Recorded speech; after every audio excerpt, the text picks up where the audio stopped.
The majority said, no, I don't want to risk it for Giannis.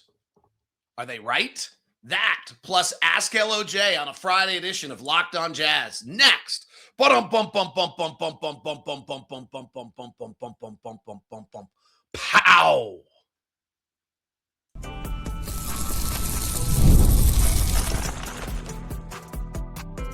You are Locked On Jazz, your daily podcast on the Utah Jazz. Part of the Locked On Podcast Network. Your team every day. How are you? I'm David Locke, radio voice of the Utah Jazz, Jazz NBA insider. This is Locked On Jazz, your daily podcast on the Utah Jazz, giving you insight, expertise, geeky numbers, and hopefully making it way better to be a Jazz fan each and every day. Thank you so much for tuning in to making Locked On Jazz your first listen, and thank you for making Locked On the number one sports podcast network. I got to be honest, I have Jokovic over here on about to upset Skinner, delaying the recording of this show by like 30 minutes, but I actually can't wait another minute. This would be an incredible upset in the Australian Open. A one for the old guys, though. Bad day for the old guys with Lindsey Vonn possibly getting hurt in the last Olympic downhill before the Olympics. So lot of non-major sports news today. Anyway, on today's show, it is an Ask LOJ edition. We'll touch on your questions that you brought to. It's always one of our best shows every Friday. Love the fact you guys take the time. Our everydayers will get their section of the show as well to get their questions. We start with the question I asked you yesterday, actually. So I get to ask the very first question of today's show, which is, Jazz fans, would you risk trading multiple first-round picks for 1 year of Giannis Antetokounmpo in exchange for trying to convince him to stay in Utah? And by the way, today's episode is brought to you by Game Time. Download the Game Time app, create an account, use the code Locked On for $20 off your first purchase. And he's going to do it. Here, he's got him. Oh, Skinner returns it. Oh, we're going to do tennis play-by-play. Oh, my. He had him on the ropes at 40-30 with a serve to the outside. Skinner got it back. Jokovic guessed wrong and went to the backhand side. Skinner returned it. Skinner wins the point. They're going to deuce. Okay, I will stop watching that and do the show. So I asked the question whether the Jazz should try to go big game hunting and go get Giannis for 1 year, try to convince him in that year that he wants to be here, then pay him more than anyone else and try to keep him. 77% of the people on the YouTube poll question said no. 9% said go to a lesser deal without risk, and 13% said swing for the fences and trust he'll stay. So most Jazz fans, not risk takers. What was interesting to me in getting the answers on X and other places was how many people are like, I've been in this for 3.5 years, keep going all the way through. Don't shortcut it now, which I thought was interesting from a lot of you. Then the side that is for it is Toronto did this with Kawhi Leonard and they won a championship. I don't know that in 1 year with Giannis, we win a championship, but we wouldn't like. It'd be really interesting to run those metrics if somehow you had a system to try to figure out, would we be able to defend where Ace Bailey develops, Lauri Markkanen, Keyonte George, Walker Kessler? Does that team, two non-shooters on the floor, does that team find a way to actually compete for a title? And could you beat Toronto? Kawhi was an MVP that year. Giannis would have to be the MVP, and then Lauri and Keyonte are your second and third best players. And if Ace Bailey starts to develop, then maybe you've got a little something there. Jokovic just won. Incredible. Totally incredible. Maybe the best, Chris Fowler just said, maybe the most rewarding career win ever in the history of the best career ever. Wow. He'll play Alcaraz in the finals, who played a 5.5-hour match today. All right. So I think, it's an interesting question to me, and that's the side of people that said, and it's interesting where we sit as a fan base. I don't think it's something the Jazz are, it's just a high risk play. I kind of love it, actually, frankly. I don't think this thing, the worst case scenario, I don't think we can get it. I don't think it can happen. Let me be clear on that. But if we could, the worst case scenario is that Giannis leaves as a free agent and you get nothing for him. You probably get something. The other thing that would be, in other words, you probably sign and trade or get something, or or find something that it's hard to move. He would have to go somewhere that has cap space at that point, and you're maybe banking.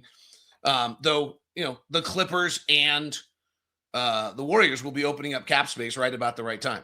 You actually, that's the problem. So he would go sign with one of those two places. And you would probably lose him at that point. You may lose him for absolutely nothing. And then you're Keyonte, Lauri, Ace, Walker, whatever draft pick you have this year, because that calf strain would clearly be too much for him to play the remainder of this year. And you still go for it. You just are short a bunch of your draft picks for the future. And you better find another way to build, which might not be that crazy, actually. There is, one of the theories here that I've always thought what we were going to do, and I can't tell if it was that I was right, was I always thought the plan was that we bottomed out for a few years. As we rose up, then we hoped the Cleveland, Minnesota, and now the Phoenix pick that we used, they suddenly bring us that next piece of talent that we need to push us over the edge. That, the way Oklahoma City's sitting here right now and then suddenly has all these picks still coming to them. That's always the model. You make a run after someone like Giannis or do something like that, and you give up some of those picks for the future, you're not getting that. You're going to have to fill it in with being smart with trades and movements and minor money things and things of that nature. It's just a different mechanism by which to add talent. So it's interesting that most fans said no, 77%. My Twitter was, I'd say, was a hard pass. Though some were like, let's go for it. The next question, rumors say it'll be a quiet trade deadline. Do you expect that to be the case? No, I do not. And I don't think there's anything about this will be quiet. And I don't know why rumors say it's going to be quiet. If Giannis gets traded, that's certainly not quiet. It'd be one of the most impactful trade deadlines ever. I think Michael Porter Jr. gets traded by Brooklyn. That's pretty impactful. So I always wonder what people say. And frankly, there's never been a quiet trade deadline. And there's just a lot of teams. And after Oklahoma City got thumped Oklahoma City's gotten thumped a bunch of times recently. I think Oklahoma City actually has to look around. Oklahoma City would have been the one team that was really, really good that you would have said, like, oh, I don't think they really have to worry about anything. They can just roll this thing back out. I actually think they have to look at this thing for a second. Now, it's the doldrums of the season, and I get it. But Oklahoma City has suddenly lost 4 of their last 7. And even if you step it back a little bit further, I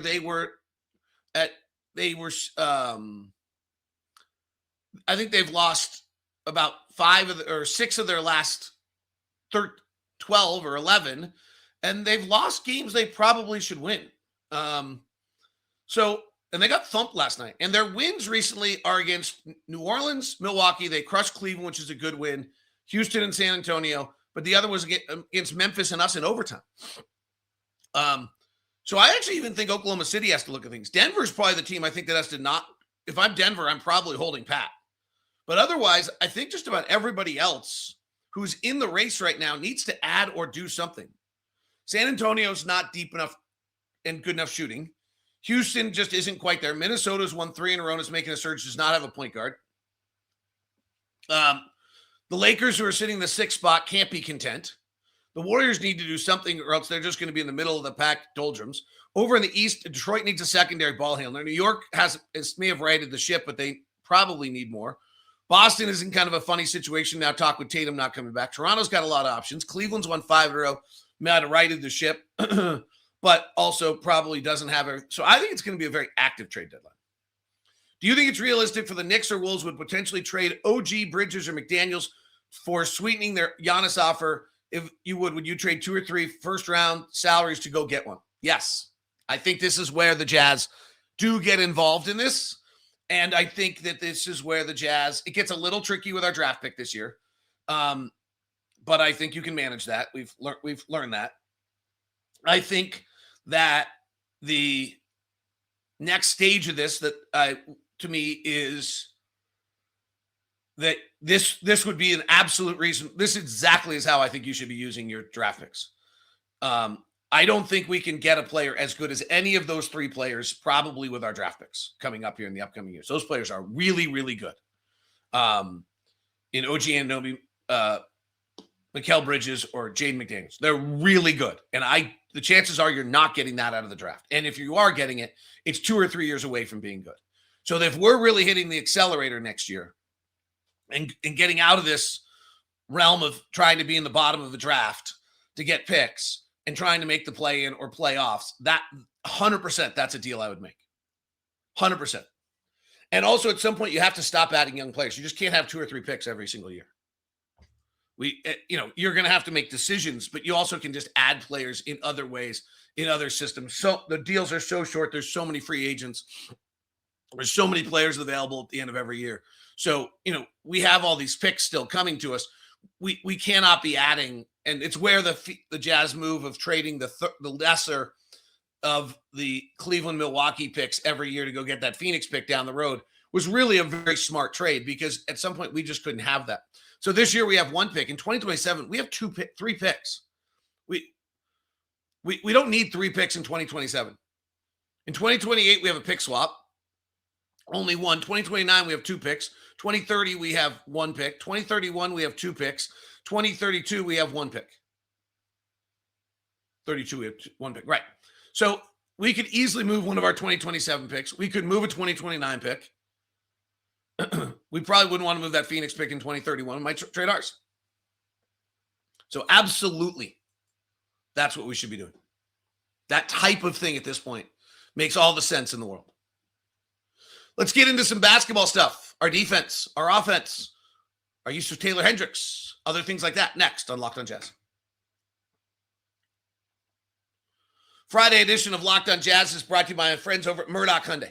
Located at 4646 South State Street, also located in Logan and in Linden. The Murdochs have been in Utah for 90-plus years, and they want to make sure you have a no-regrets experience each and every time you come to Murdoch. I'm driving the brand-new Palisade. I was showing it to a friend yesterday. It is so gorgeous. I cannot imagine anyone spending more money than for a car just for a brand name that maybe moves the meter, but doesn't give you anywhere near the features that the Palisade gives you. It is absolutely gorgeous. The 2026 calligraphy Palisade it's as nice and smooth and beautiful inside, and with every feature imaginable. Car, I mean, when you've got chargers in the third row and heated seats in the third row, you've got it going on for you. That's all at Murdoch Hyundai, located at 4646 South State Street. Make sure you stop on by. If you're going to go by, email me first at dlock09@gmail.com. We have a special deal for you, years worth of maintenance for you as well, if you mention me when you go there. So we'll set that up for you. Email me if you're going to stop by in Linden or in Logan or in Murray. We'll set you up. We'll get you the VIP experience. Make sure everything's taken care of for you at Murdoch Hyundai. Today's show is also brought to you by Game Time. Download the Game Time app today and get $20 off your first purchase with the promo code Locked On. That's right. Over at Game Time right now. Excuse me. I have something stuck in my throat, which is never great. So here's why I use Game Time. Where I don't even have anything to drink. This is something stuck in my throat and 2 cups of nothing. We're going with espresso. Sorry, Game Time. So Game Time app for you, by the way, brings you all the best as ticket purchasing. Why? Number 1, you get the seat view. Number 2, you get the all-in pricing. Number 3, they do zone deals. Number 4, you get last-minute options for NBA tickets with solid prices at the very last second. So if you take the guesswork out of buying tickets, use Game Time. Download the Game Time app, create an account, use the code Locked On for $20 off your first purchase. That's code Locked On for $20 off. Download the Game Time app today. Remember, it's gametime.co, not .com. That's gametime.co, gametime.co.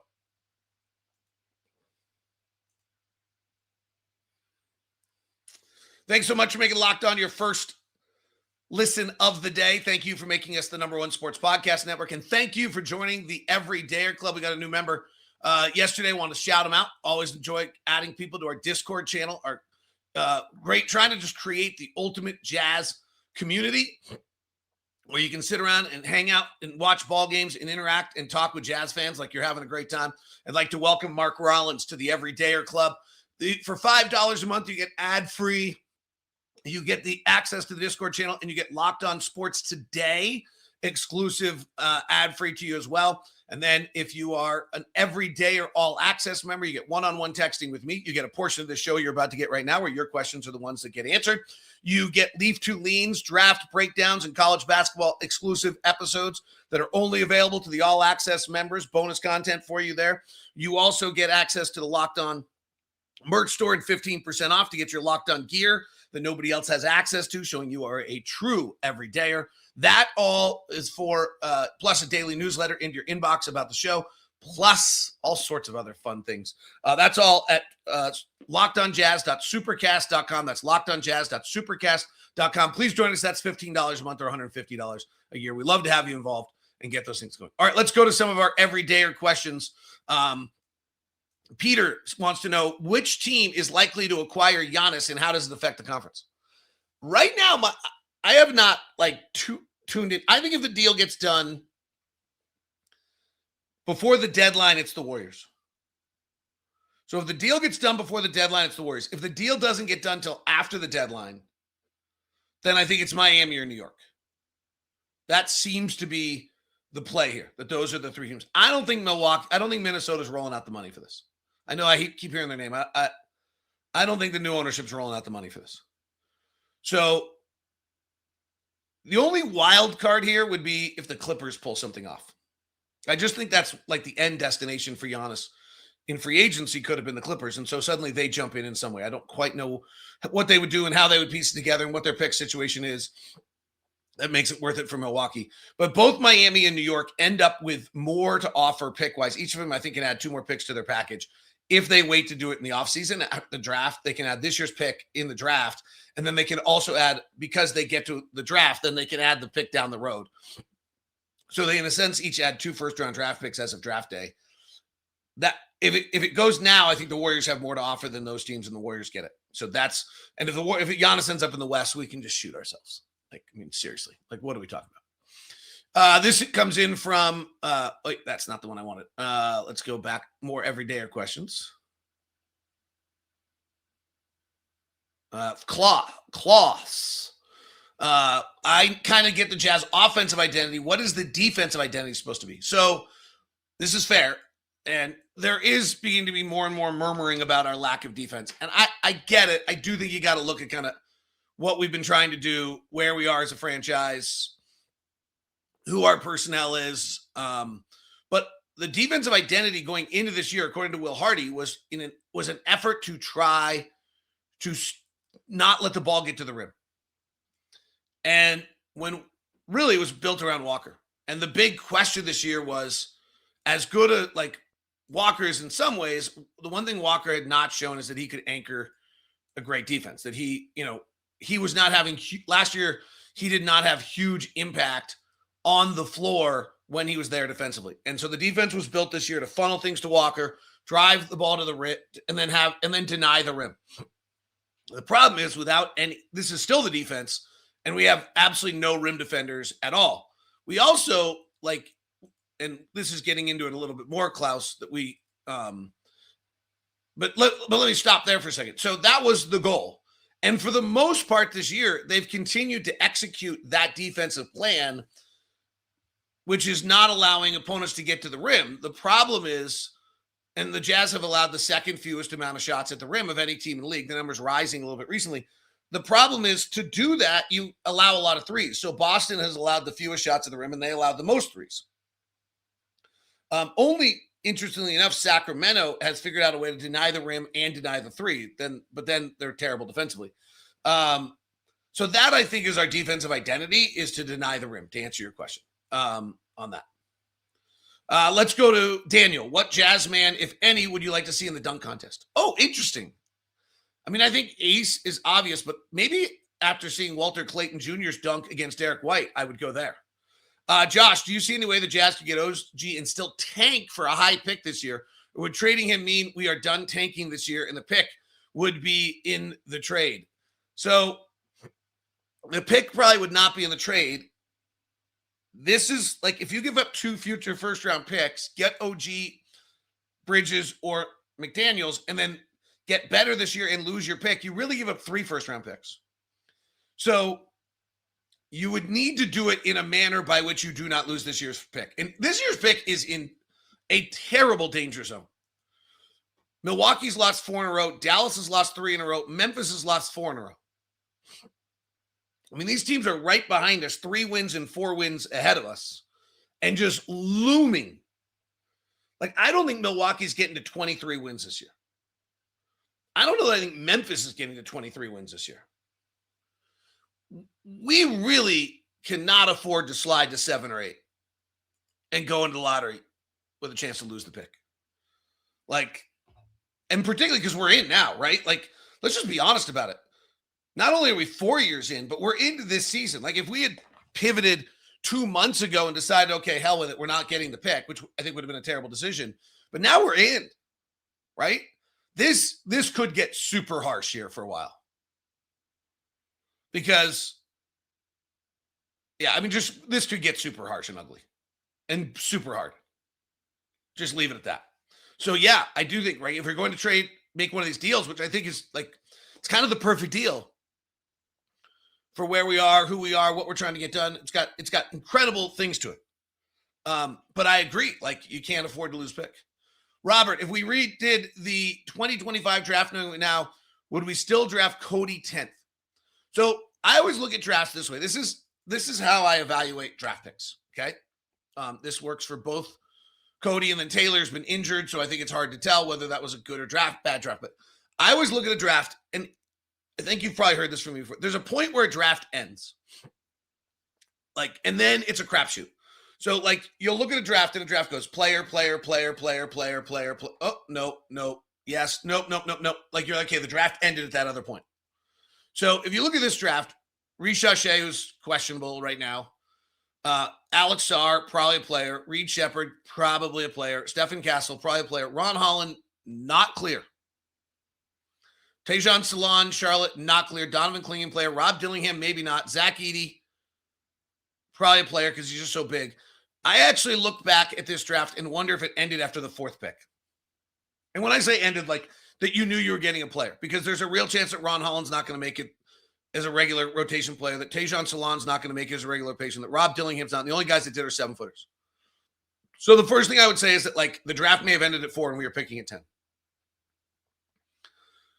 Then when you just look at it, like, Bazulis in the pick has been really good, and he's shooting 36% from 3, and the question was whether he could shoot, and he's a good athlete. He's not a good defensive player, but fine. But then after that, like, Topic hasn't played. Devin Carter's not playing. Bub Carrington's really questionable. Khalil Ware may be okay. Jared McCain's still questionable. Dalton Connect's out of the rotation. Tristan Da Silva playing some, but not a lot. Jacoby Walters, okay in Toronto. Like, Jalen Tyson's been really good this year as a bench, as a complimentary player on a really good team. Probably wouldn't look as good on us trying to being thrust out there with more. Like, that draft may have ended at 4. The player that you're wondering, if we just redrafted, by the way, he would go probably 5. The interesting one is Keyonte George out of Miami, Florida, who's with Washington. He has been pretty good this year. Let's see if the 3-point shooting holds. Jalen Tyson out of Cleveland does look like he's a rotation player in the NBA. But that draft may have ended really, really soon, really quick. And frankly, I'm not sure where the futures of Isaiah Collier and Kyle Filipowski entirely yet, but they would be way up the draft board. Way up that draft board. All right, we'll continue with more. Who's a better second point guard for Keyonte, Walt, or Isaiah? What should we do with Taylor Hendricks? And nickname questions all coming up as we continue on Locked On Jazz. Today's show is brought to you by our friends over at FanDuel. Lots of fun stuff going on right now with FanDuel and your opportunity to get involved, whether it's an NBA, NFL, maybe it's the Australian Open Finals, but next Sunday is one final Sunday, one last kickoff. The final chance to get in on the action on the NFL season comes to a close. So Super Bowl 60, and FanDuel is making it right in the middle, putting you right in the middle with a special offer just in time for the biggest game. Whether you're backing your favorite Seahawks, ride with the underdog, or building one last same game parlay, this game is the one for everyone you're waiting for. This is where predictions turn into plays, stats turn into storylines, and every snap feels bigger. It's a perfect way to cap off the season and make the Super Bowl even more exciting from kickoff to the final whistle. If you're a new customer, for just $5, get $200 in bonus bets if you win. For bet $5 and get $200 in bonus bets. Make it count, because after the Super Bowl, the season's over. Last call for football on FanDuel, the official sportsbook partner of Super Bowl 60. Visit FanDuel.com to get started. That's FanDuel.com.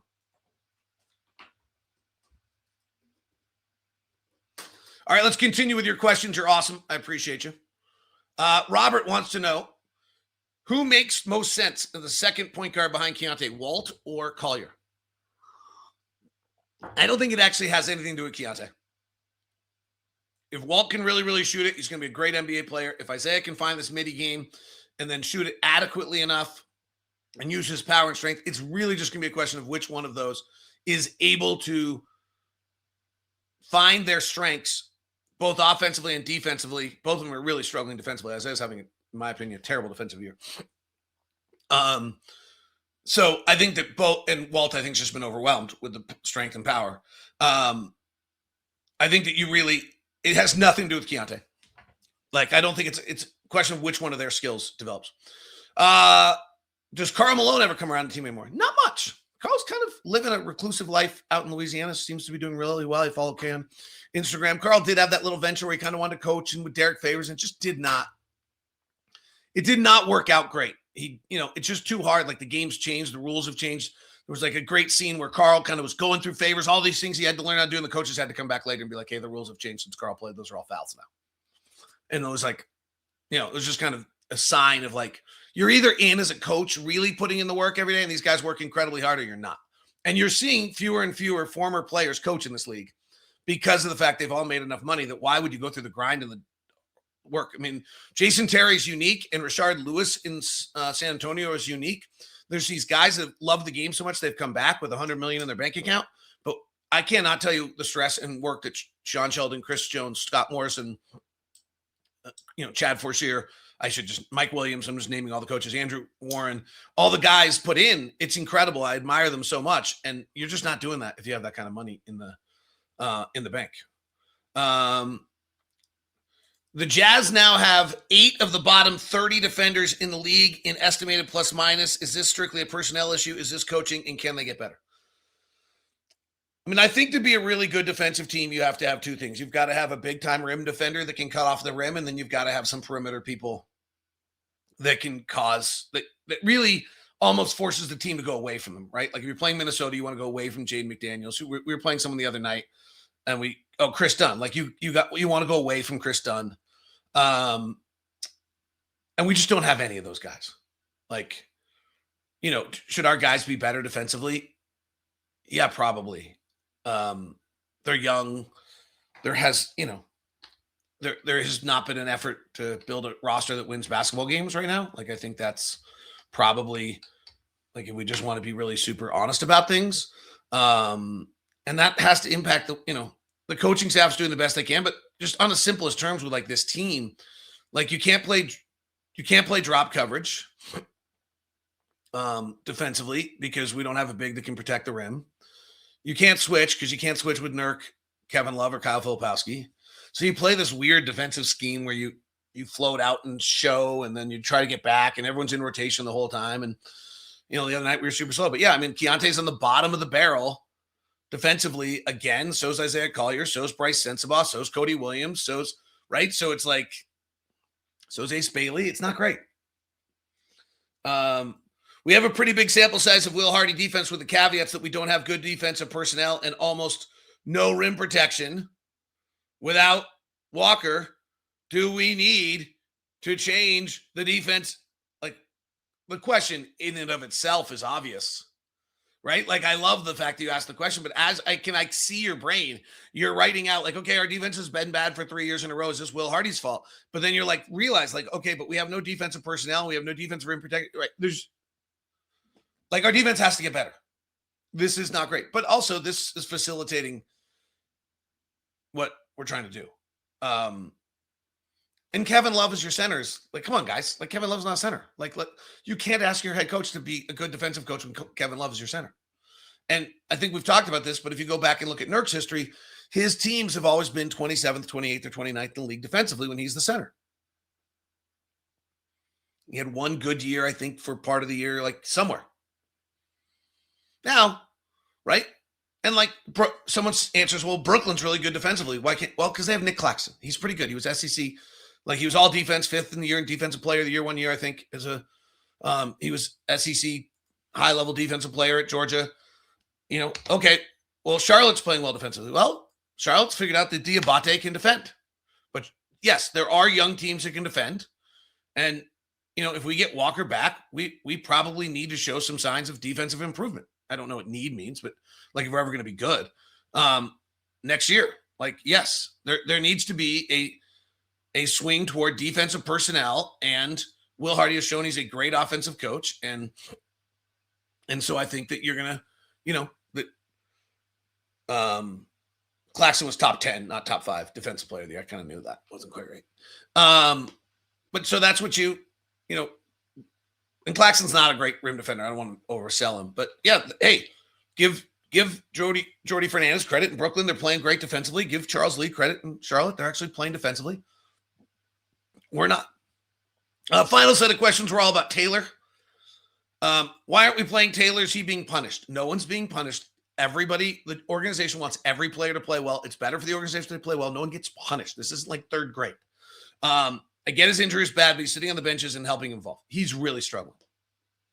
The game is not coming to him easily right now. And I'm sure his minutes will increase as the year goes on here in the final state. I said from the beginning of the year with Taylor, we cannot judge him. Really probably judge him all year, but certainly don't judge him before All-Star break.